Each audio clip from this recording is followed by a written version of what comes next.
여러분 안녕하십니까. 강민도TV 자유조선을 시작하겠습니다. 오늘은 생방송으로 여러분들께 북한에서 들어온 소식을 보내드리도록 하겠습니다. 오랜만에 오늘 여러분들께 북한 소식을 전해드리고 있습니다. 자, 최근에 북한 소식을 보게 되면 지금 평양에선 무슨 일이 벌어지고 있는지, 북한에선 요새 어떤 일들에 집중하고 있는지, 지금은 우리민족끼리 사이트나 북한에서 올려놓고 나던 대외 매체들이죠. 요명, 통일메아리, 조선의 오늘과 같은 이런 것들을 보게 되면 지금 광범위하게 북한에서 어떤 일이 벌어지고 있는지 자세히 싣고냈습니다. 정치편, 즉 김정은의 현지 이동뿐만 아니라 북한에서 일어나고 있는 정치, 경제, 군사 모든 분야에서 그 분야별로 기사를 싣고냈죠. 그러나 지금은 우리가 그거를 볼 수가 없습니다. 북한은 대남 기구를 모두 해체하면서 사이트에 올려놓았던, 즉 대외 매체 사이트들을 모두 해체했기 때문에 다 내려버렸습니다. 우리는 이제는 노동신문을 직접 볼 수도 없고, 또 이 북한의 조선중앙통신이나 조선중앙TV도 볼 수가 없습니다. 그렇기 때문에 우리는 이미 해외에서 운영되고 있는 조선신보, 조청년에서 발간하고 있는 해외 매체죠. 조선신보나 아니면 친북단체인 민족통신이나 자주시보에서 조선중앙통신이나 노동신문을 올려놓은 것을 그대로 저희가 다운받아 보고 있습니다. 자, 최근에 북한 소식에 의하면 지금 북한은 봄철 농사 준비에 여념이었습니다. 온 나라, 전당, 전국, 전민이 총동원해서 모내기철에 총동원하자는 이런 금년 농사에 주된 용량을 투입하고 있습니다. 금년 농사가 작년에는 600만 톤을 냈다고 지금 8차당대에서 제시한 과제를 작년에는 수행했다고 했죠. 그러니까 금년에도 상당히 오기는 계획의 이 분수령이 되는 해이기 때문에 금년도 계획을 수행하느냐 못하는가에 따라서 금년도 2023년도에 제기한 오기는 계획을 수행 완수하느냐 못하느냐 중요한 해라고 지금 노동신문은 이야기하고 있습니다. 그러면서 그 중요한 해 중에서도 가장 큰 문제로 여기고 있는 먹는 문제, 즉 농사 문제에 집중하고 있습니다. 그 과정에서도 김정은 위원장은 금년도에도 3월 달에만 5차례에 걸쳐서 군부대 훈련장을 직접 현지도했고, 또 대구경 방사포, 600mm 방사포죠. 대구경 방사포와 국첨성 미사일까지 군부대 현장을 계속해서 다녔습니다. 자, 김정은 위원장 동선은 잠시 후에 여러분들께 보내드리기로 하고, 지금 이렇게 봄철 농사가 한창인 와중에 북한에서는 김일성 주석, 전 주석이죠. 김일성 전 주석의 생일인 4월 15일을 맞았습니다. 그런데 작년이나 재작년보다 상당히 조용하게 지나갔다고 합니다. 물론 노동신문이나 조선중앙TV를 보게 되면 뭐 명절 분위기, 마을마다 고리마다 꽃장식을 하고 선전구호들을 내다 걸고 화려하게 기쁘게 4월 15일 본명절을 즐기고 있다고 합니다. 그러나 예전에 내걸었던 태양절이라는 간판은 없습니다. 뭐 자기 홀로서기다, 뭐 김정은 위원장이 지금 홀로서기에 의해서 선대 지도자들의 이미지를 모두 다 이제 제거하고 다 지우고 자기가 이제는 명실상부하게 북한의 정치 지도자로서 우뚝 섰다는 모습을 보여주기 위해서 태양절이니 광명성절이니 하는 것을 차츰 지워가고 있다는 이야기도 있지만 좀 더 두고 봐야 됩니다. 이미 북한은 이 태양절을 그냥 자기들이 이름을 붙여서 만든 것이 아니라 태양절을 헌법에다 박아놓기 때문에, 헌법, 광명설정도 마찬가지죠. 그렇기 때문에 태양절을 지금은 말하지 않더라도, 또 선전고판에는 태양절이라는 이름이 사라졌어도 태양절을 완전히 없앴다고는 보기가 힘들 겁니다. 물론 김정은 위원장 이제 벌써 집권한 지 10년이 훨씬 지났죠. 2012년도에 정식 최고 지도자가 또 당 중앙위원회 제1비서가 된 이후에 벌써 12년이라는 세월이 흘렀습니다. 야, 정말 훌쩍 지나갔죠. 그 기간에 이 지도자로서 바로 설지 아니면 무너질지 말도 많았지만 지금은 김정은 위원장을 대체할 그 어떤 세력이나 그 어떤 대적할 만한 사람이 모두 다 사라진 상황입니다. 명실상부하게 북한을 틀어쥐고 지금 지도자로서 북한을 이끌어 나가고 있다는 것만은 이끌어 나가는 것이 틀림없어 보입니다. 자, 그렇기 때문에 이제는 이 김일성 후광이나 김정일 후광에서 벗어나서 명실상부하게 자기가 지도자로서의 그 모습과 그리고 명실상부하게 지도자로서의 위풍을 가지고 북한 주민들에게 우뚝 서려고 하는 그런 것도 아마 있을 수가 있다고 봅니다. 그래서 4월 15일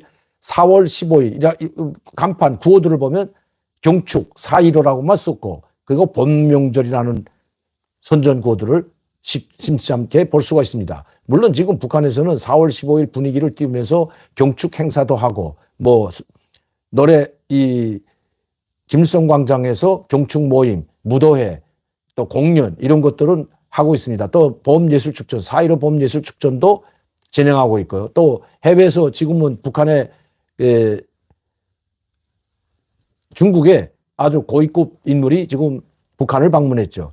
자, 이렇게 북한은 지금 4월 15일을 맞으면서 분위기를 띄우면서 4월 15일 김일성 생일을 경축하고 있지만 예전 모습과는 현저하게 다른 모습이라는 것만은 틀림없습니다. 특히 김일성 생일을 맞은 112주년 경축기념보고대회가 없었습니다. 경축보고대회죠. 기념하는 보고대회가 없었고 또 이번에는 아무리 노동신문이나 다른 조선신보나 민족통신을 뒤져봐도 김정은이 아니더라도 간부들이 모두 이 대한궁전에 가서 금수산 의사당이죠. 그 기념궁전에 가서 참배를 하곤 했는데 그 소식도 전혀 들려오고 있지 않습니다. 소식이 전혀 나오지 않죠.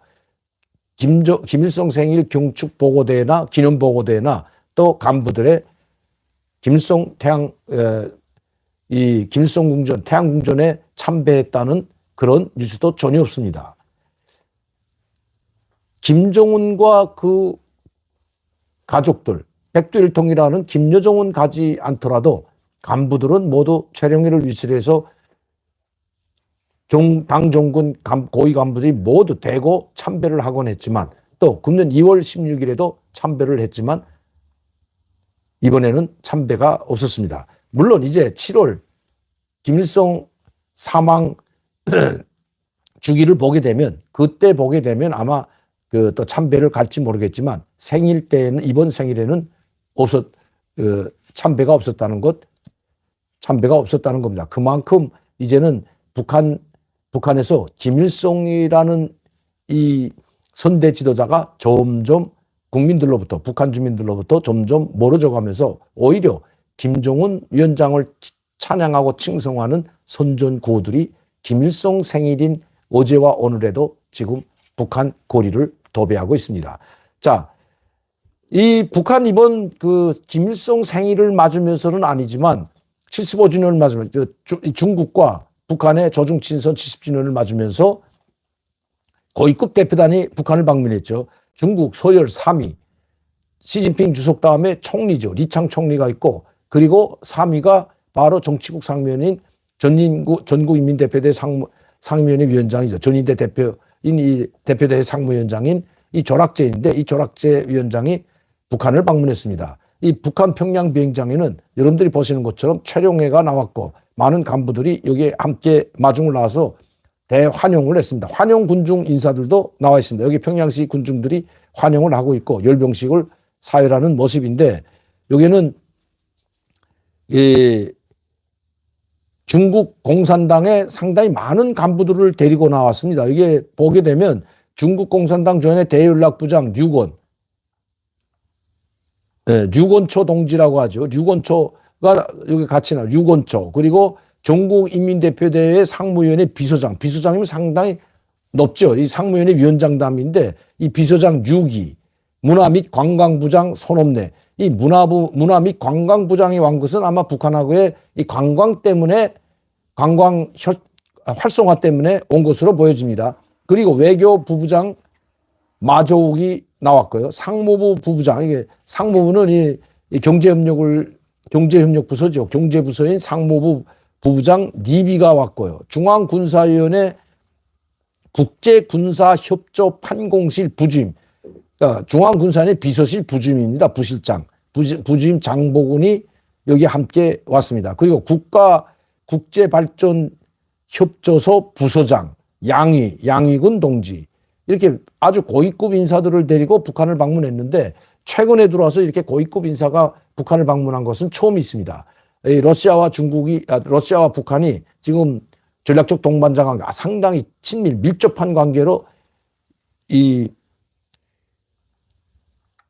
가고 있는 거죠. 협력 관계가 이루어지자 중국도 이제 더 이상 그것을 보고만 있을 수 없는 것으로 생각하고 있는 것 같습니다. 북한과 러시아가 밀접한 상황에서 만약시 중국이 여기에 배제당한다면 중국은 국제사회에서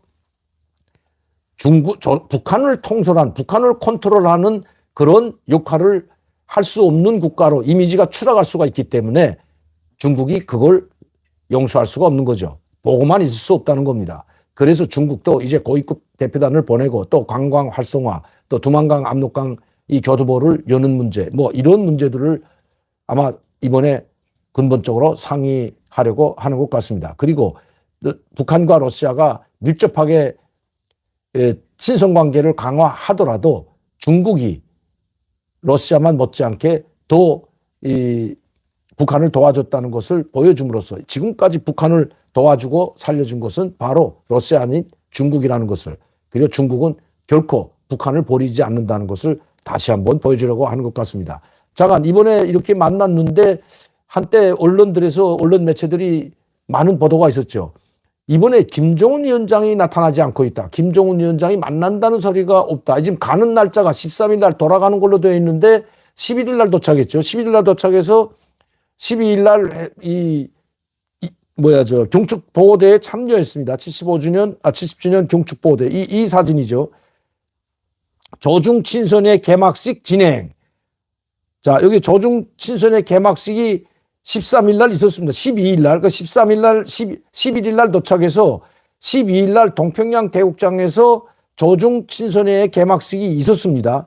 자, 개막식이 있었고 여기에는 최령해 상임위원장이 이제 연설을 하고, 그리고 이 조락재 상무위원장이 연설을 또 했습니다. 자, 그리고 13일 날 돌아가는데 이날까지도 김정은 위원장을 만났다는 이야기가 없기 때문에 이거 김정은 위원장이 만나주지 않는 게 아니냐 했지만 저는 그때 김정은 위원장이 반드시 만나준다고 했습니다.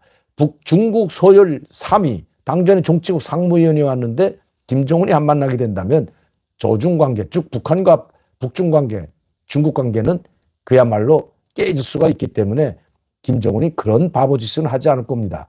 정중하게 맞아주었습니다. 자, 여기에 사진이 나와 있는데요. 그리고 이제 공연을 했습니다. 진짜 또 많은 공연단도 함께 왔는데 중국 예술단도 와서 이 조중친선 관계를 돈독히 하는 이 예술단까지 와서 중국 예술단이 공연을 했고, 또 여기에 맞춰서 북한 예술단도 이렇게 공연을 했습니다. 중국과 북한의 두 나라 예술단들이 공연을 서로 하고 이렇게 한 자리에 나와서 그 기념 촬영도 했습니다. 이 기념 촬영하는 뒷장면에는 바로 시진핑 주석과 김정은 위원장의 이 정상회담 배경이 실려 있죠. 아마 이 사진은 제가 이렇게 깃발을 봐서는 시진핑 주석이 북한을 방문했을 때 김정은 위원장이 이제 김정은 위원장과 정상회담하는 그 장면 같습니다. 김정은 위원장이 중국에 가서 한 장면이 아니라 시진핑 주석이 방문한 것을 아마 뒷배경으로 삼은 것 같은데, 이렇게 대규모로 성대하게 진행이 됐습니다. 그리고 나서 이렇게 김정은 위원장이 만나줬죠. 4월 14일, 그제죠. 4월 14일 날 바로 조선중앙통신이 보도했는데 13일 날 떠나는 날 김정은이 만나줬습니다. 아마 이 조락재 상무위원회 위원장이 뭐 만난다는 걸 이미 알고 있었지만 그래도 상당히 와서 이틀 동안 있는 동안에도 만나지 않고 3일째 되는 날 만나준 데 대해서 아마 조금 기분이 나쁜지도 모를 겁니다. 오는 날, 원래는 만나려면 오는 날 11일 날 이 백화원 초대소에 김정은 위원장이 찾아가서 만나는 것이 원래 도리죠. 그런데 떠나는 날 이렇게 맞아줬습니다. 만났습니다.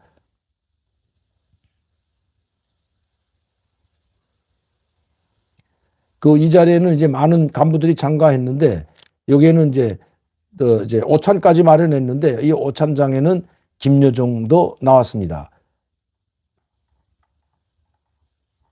자, 이 75돌이죠. 조중 외교관계 설정.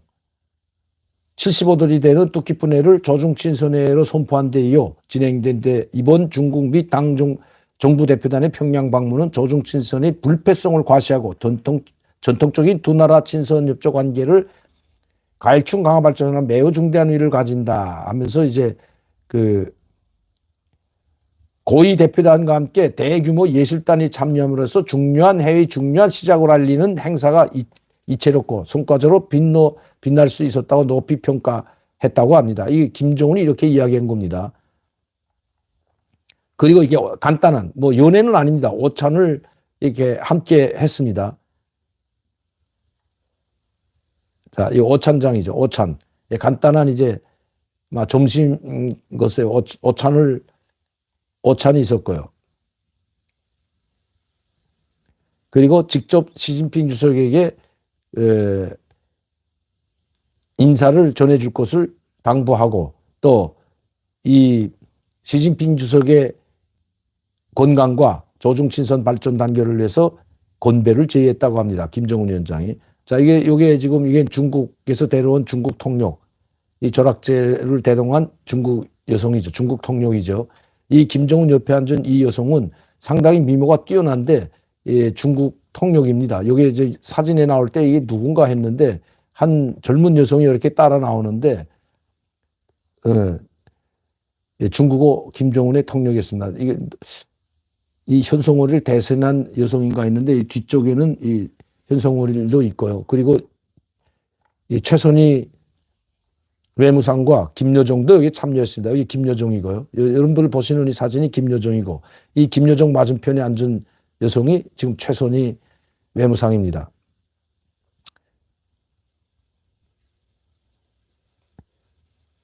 여기는 조용원 조직비서, 이일환 선전비서, 외무상 최선희, 당주연의 김성남 국제부장, 당주연의 부부장 김여정 동지가 이 연회 오찬에 참여했다고 했습니다. 경의하는 김정은 위원장이 이날 중화인민공화국 당정부 대표를 내어 오찬을 마련했다.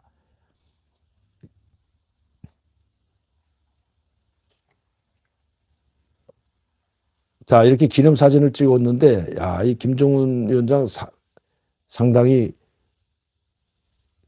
좀 더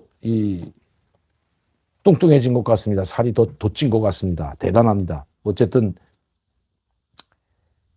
자, 이렇게 이번 최근에 북한이 지금 러시아와의 밀접한 관계를 이어가면서 이제 약간 멀리하는 듯 했던 중국도 끌어당기면서 북중로 간의 완전한 이 전략적 동반자, 즉 러시아와 중국, 북한이 똘똘 뭉치는 듯한 모습을 보여주고 있습니다. 지금 우리 한미일이 지금도 한미일 군사훈련을 지금 이 제주도 공해상에서 한미일 군사훈련을 하고 있는데 지금 우리 군사훈련이 지금 뭐 수십 차례 준비되어 있죠. 계속해서 군사훈련이 지금 예견되어 있습니다. 지금도 군사훈련을 하고 있지만 계속해서 앞으로도 수십 차례 군사훈련이 있는데 여기에 맞춰서 북한과 중국, 러시아도 아마 군사훈련을 벌일 것으로 보여집니다. 북한도 러시아와 군사훈련을 한다는 것을 공식 천명한 적이 있었죠. 아마 여기에 중국까지 참여하게 된다면 한미일 대 북중로 간의 군사적 긴장은 더 격화될 것으로 봅니다. 여러분들도 아시다시피 지금 이 국제 정세가 상당히 긴장하게 돌아가고 있습니다. 김정은 위원장 이 동선을 보게 되면 그것이 이제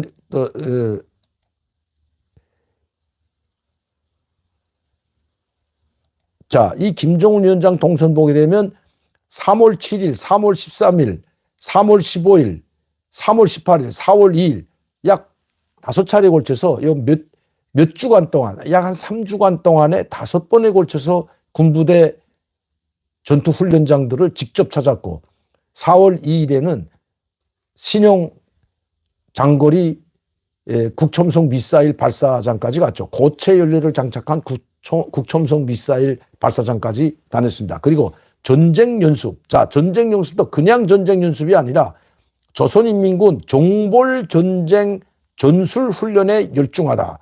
종벌전쟁 전술훈련이라고 합니다. 뭘 종벌한다는 거냐? 바로 대한민국을 종벌한다는 겁니다. 그리고 이 종벌전쟁이 멀지 않았다고 합니다. 이렇게 김정은 위원장은 최근에 인민생활 부문에도 이 1만 세대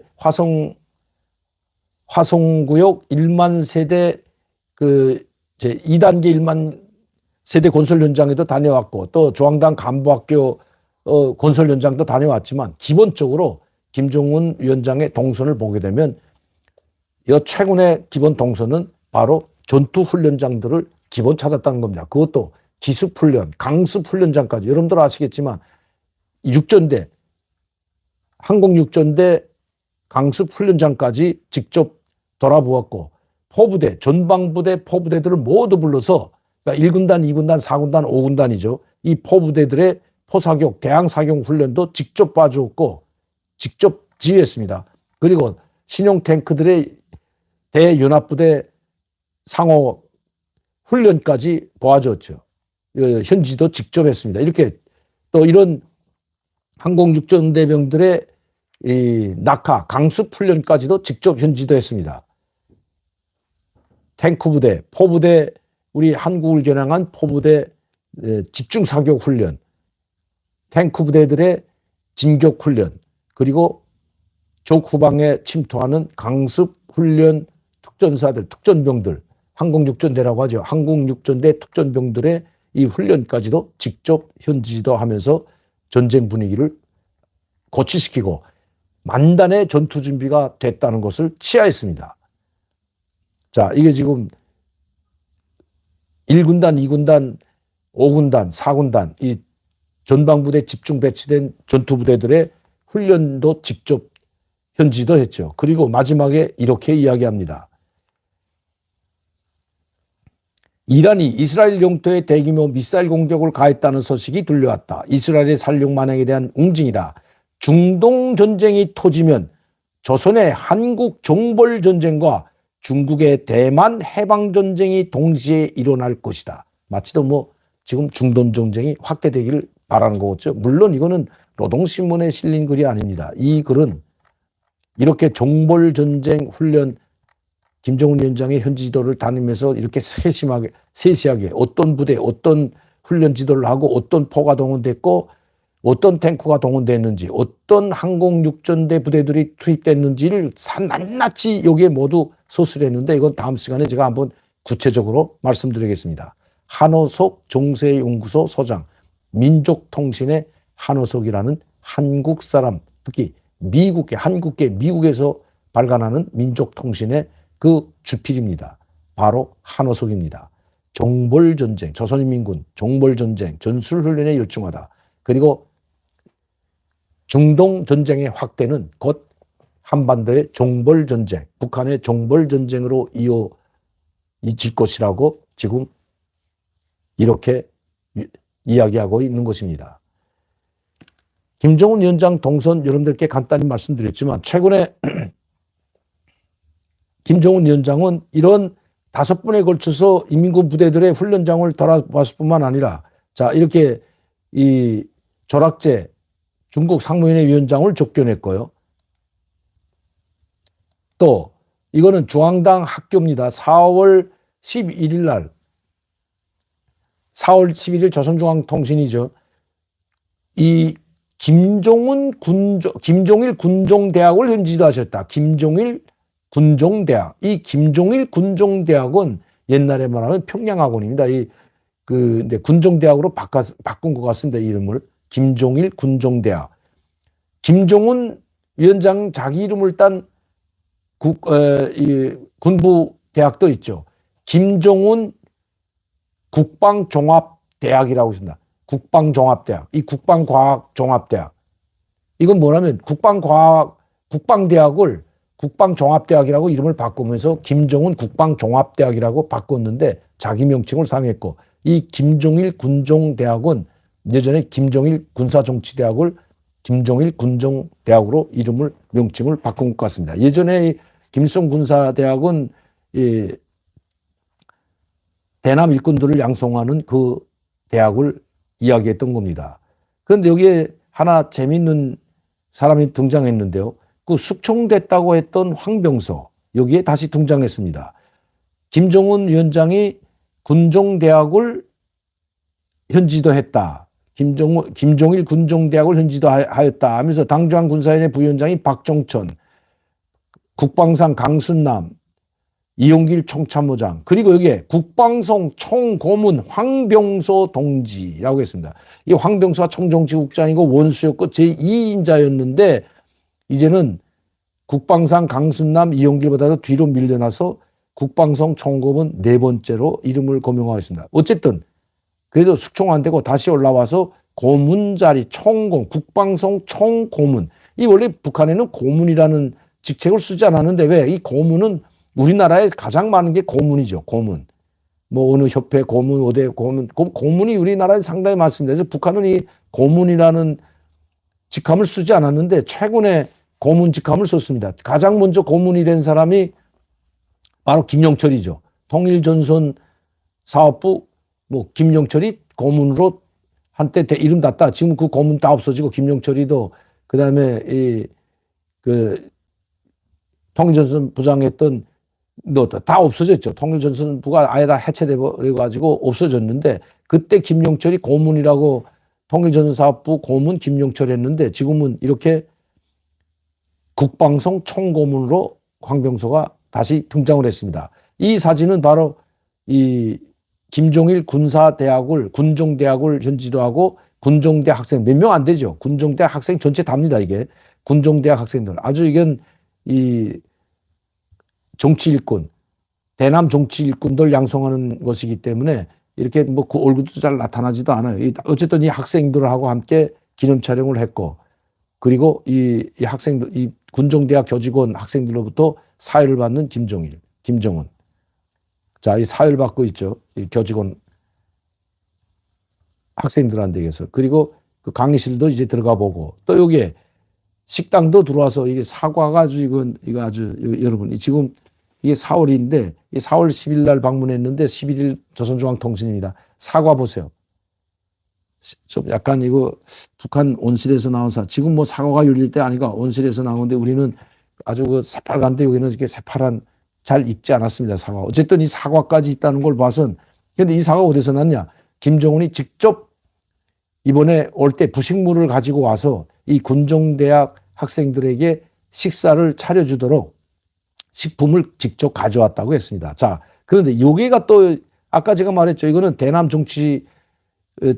공작원들 양성하는 군종대학이기 때문에 서울입니다. 서울. 이거. 여러분 이거 한강입니다. 한강. 이 낙동 이 뭐죠? 임진강이 아니라 서울. 다리죠, 이게. 다리. 여기 한남대교, 여기는 반포대교, 한강대교 이 뜻이 다리입니다. 아, 이 일산대교 비슷한데. 자, 이거 다리입니다. 이게 서울이죠, 서울. 이 군종대학에 왜 서울 사판이 이렇게 있을까요? 여긴 강남, 강부. 이쪽 김정은 위원장이 서 있는 쪽이 강북이고 이쪽이 강남인 것 같습니다. 이게 이 강북, 강남을 사판으로 이렇게 완벽하게 만들어 놨죠. 대남 정치 공작원들을 양성하는 바로 대학이 이 군종대학입니다. 주요 작전 행동 기도들과 이거 다 군 작전 단계에도 현대 작전에 대해서 아마 김정은이 설명을 했다고 합니다. 자, 그리고 뜻깊은 기념 사진도 같이 찍었고요. 여기 이제 식당에 와서는 김정은 위원장이 식당에 들리시어 학생들에 대한 후방 공급 실태도 구체적으로 요약하시고 몸소 마련해 오신 갖가지 음식들로 교직원 학생들의 저녁 식사를 차려주셨다. 김정은 위원장이 가져온 음식으로 여기 불고기판도 보이고 하는데 아마 저녁 식사하는데 가지고 온 음식들, 사과도 아마 거기서 가져왔을 겁니다. 이 군종대학의 사과가 지금 있을 수가 없죠. 자, 이렇게 김정은은 4월 11일 이달에 들어서 4월 2일 날에는 이 국초음속 미사일 발사 현장을 현지지도했고요. 자, 이거, 잠시만요. 자, 이 국초음속 미사일이죠. 국초음속 미사일. 신형 중장거리 국초음속 미사일 시험반 고체 연료를 장착한 이 김정은 위원장 여기 앞에 있죠. 김정은 위원장 4월 2일 날 이 현장에 나왔고, 그리고 4월에는 11일 날 이렇게 군정대학을 방문했습니다. 이 군정대학을 방문했고요. 그리고 13일에는 조락제 당 상무위원장을 또 이렇게 만나줬습니다. 그리고 하나 더가 있는데, 그거는 이제 3월 말이니까 4월 달에는 이렇게 세 차례에 걸쳐서 김정은 위원장이 어디에 현지를 했고 누구를 만났는지 여러분들께 소식을 전해드렸습니다. 뭐 상당히 그 살이 더 찐 것 같습니다. 일단 이자 말씀드렸던 이거 상당히 중요한, 여기 아주 그 정보도 상당히 많이 있습니다, 여러분.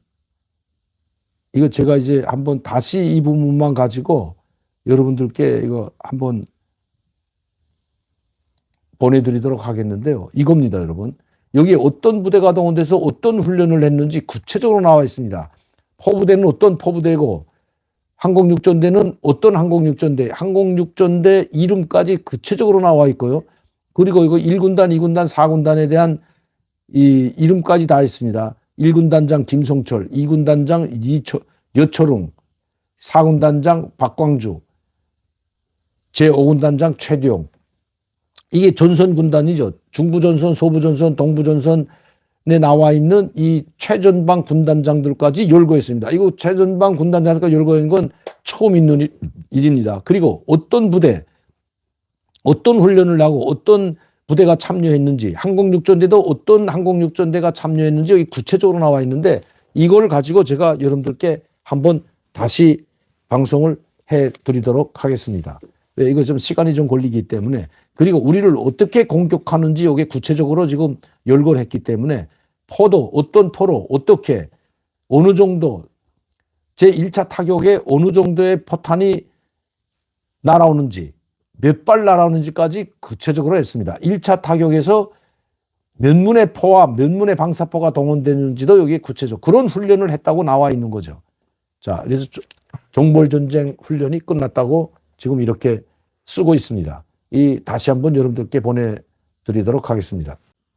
여러분, 왜 콕 집어서 시리아 영토에 있는 외교 건물, 용사관이라는 것은 이 외교 건물일 뿐만 아니라 치해복권입니다, 여러분. 국제적으로도 여기에는 누구도 들어갈 수도 없거니와 공격할 수도 없게 보호받게 되어 있는 거죠. 그런데 이 이란 영토와도 같은 영사관을 기습적으로 폭격해서 여기에서 7명이 사망했습니다. 여기에는 혁명수비대 구두수군 고위 장군들이 있었다고 합니다. 물론 이 장군들이 시리아에 왔을 때는 이 하마스와 시리아에 있는 반이스라엘 무장 종파들을 돕기 위해서 온 것은 틀림없어 보입니다. 뭐 시리아를 지금 이란이 지원하고 있는 건 뭐 이미 공개된 뭐 비밀이 아니니까요. 그런데 왜 여기에 용사관을 폭격했을까요? 최근의 정보에 의하면 이스라엘이 이 용사관, 시리아에 있는 용사관을 폭격하면 이란으로부터 반발을 살 뿐만 아니라 보복 공격을 당하리라는 걸 모르고 하지 않았다는 겁니다.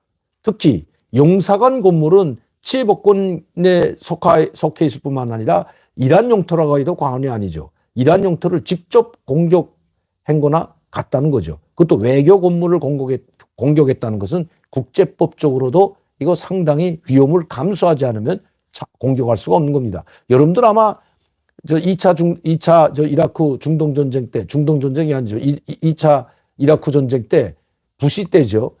이라크 주재 중국 용사관을 쪽집게처럼 토마호크 미사일이 공격해서 그게 숱한 사상자가 났습니다. 거기 있던 사람들이 다 죽었죠. 그러나 그것은 오발이었고 미국이 즉각적으로 사과를 하고 엄청난 보상을 내줬습니다. 제가 알고 있기에도 약 한 10억 달러의 보상을 한 것으로 알고 있습니다.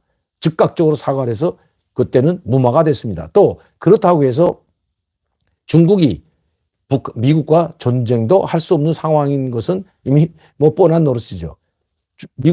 중국이 그렇다고 미국이 사과하고 엄청난 보상까지 하는데 거기다 대 반발해서 다른 나라의 제3국에 있는 미국의 용사관을 노골적으로 폭격할 수도 없는 사실입니다. 어쨌든 그것이 그나마 극적으로 잘 해결이 됐습니다. 그러나 이번 사건은 다르다는 거죠. 지금은 하마스와 이스라엘 간에 전쟁하고 있는 와중에 시리아에 있는 반이스라엘 무장 종파들을 쪽집게로 타격한 것도 맞습니다. 그런데 이번에는 그 반이스라엘 무장 종파가 아니라 이란이 도와주고 있다고 하지만 시리아 주재 이란 용사관을 폭격한 것은 의도가 있다는 겁니다. 여러분도 아시다시피 지금 이란은 핵무기 제조 단계까지 와 있다고 합니다. 원래 농축 우라늄 90%까지 농축 우라늄을 하게 되면 핵폭탄을 제조할 수 있는 원료가 된다고 합니다. 지금 이란은 80% 넘어섰다고 합니다. 농축 우라늄 농도가 80% 넘어섰다고 합니다. 이제 조금만 더 하면 핵폭탄을 여러 개 제조할 수 있는 그 농축 우라늄을 가지고 있다는 이야기가 됩니다. 그뿐만 아니라 이 핵 연구소나 농축 우라늄을 생산하는 이 공장들이 이란에는 상당히 많이 있습니다. 농축을 시켜서 이것을 핵 연료봉으로, 즉 원자력 발전소의 핵 연료봉으로 사용하겠다고 해서 미국이나 서방 세계에서는 60도까지는 농축 우라늄을 허용해 줬지만 그 이상은 허용해 주지 않았습니다. 그러나 미국과 소방 간에 미국 소방 그리고 이란 간에 맺은 이 핵협정이 파기되면서 트럼프가 대통령이 돼서 파기되면서 이란은 다시 농축 우라늄 프로그램을 재개했고 IAEA는 여기에 강력한 경고 메시지를 계속해서 보내고 있는 상황입니다. 또 지금 바이든 대통령도 더 이상 우라늄을 농축하지 말라고 지금 경고를 보내고 있는 상황이라는 겁니다. 바로 이런 상황에서 이스라엘이 시리아 주재 이란 용사관을 바로 폭격해 버렸던 겁니다. 아니나 다를까 이란은 즉각적이진 아니지만 이제 15일이 지나서 4월 1일 날 시리아 주재 이란 용사관이 폭격을 맞았기 때문에 15일이 지난 바로 어제 새벽에 이스라엘 영토 예루살렘을 향해서 300여 발의 미사일과 드론 공격을 감행했습니다. 그러나 이란의 지금 국제 보도에 의하면 지금 99% 100발이면 99발이 다 요격당해서 단 한 발도 떨어지지 않았다는 겁니다. 300발 중에서 99%가 요격당했다면 3발이 떨어진 걸로 됩니다. 이스라엘도 이란의 수백 발의 이 드론과 미사일 공격에 의해서 어린아이 한 명이 부상을 당해서 병원으로 후송했다고 합니다. 이것이 피해가 다라는 거죠. 그러나 이란은 국초음속 미사일까지 발사했고 심대한 타격을 줬다고 하고 이스라엘은 전혀 피해가 없이 모두 요격했다고 지금 하고 있습니다. 그러나 용서하지 못하겠다고 했습니다. 이란은 이미 이스라엘을 향해서 수백 발의 미사일을 퍼부었기 때문에 이스라엘도 거기에 대응한 보복은 틀림없어 보입니다. 즉 반드시 시행할 것으로 보입니다. 어디를 공격할까요? 가장 아픈 것이라고 했습니다. 바로 핵 농축 우라늄을 농축시키고 있는 핵연료 공장들이 그 표적으로 된다는 것이 최근 정보입니다. 아마 가능할 것 같습니다. 이란은 이스라엘의 전략에 이미 말려 들어가고 말았다는 것입니다. 지금 핵무기 제조에까지 고반 도달한 이란을 이스라엘이 용서할 수가 없는 거죠. 결코 이란에 있는 그 농축 우라늄 공장들을 제거하지 않는다면 조만간 이란은 핵무기를 제조하게 될 것이라는 것이 지금 국제사회의 경고입니다. 이스라엘이 그걸 두고만 보고 있지 않다는 겁니다. 중동 전쟁이 확전은 불가피하다는 겁니다. 이란이 자국 내에 있는 핵 연료 기지들, 농축 우라늄 공장들이 모두 폭격당하여 없어지게 된다면 그냥 참고 가만히 있을까요? 이미 러시아가 이스라엘의 공격을 예상해서 이란에 방공 미사일을 제공하기 시작했다는 뉴스가 나오고 있습니다. 러시아가 이란으로부터 드론 공격기들을 상당히 많은 양의 드론 공격, 우크라이나 전쟁에 사용했기 때문에, 즉 원조를 받았기 때문에 거기에 보답하는 차원에서 최첨단 방공 미사일, 즉 S-400과 같은 이 방공 미사일들을 이란에 제공하기로 결정했다고 합니다. 중동 전쟁이 확대된다면 우크라이나 전쟁이 아직 끝나지 않은 상황에서 중동에서까지 전쟁이 확대된다면 어떤 일이 벌어질까요? 민족통신의 한어석 소장이 이야기했듯이 중동 전쟁이 확전되게 되면 중국이 대만을 공격할 것이고, 대만 공격이 일어나게 되면 조선은 한국을 정벌하는 해방전쟁을 시작할 것이라는 것이 바로 이 한어석 칼럼의 기본 내용이었던 겁니다.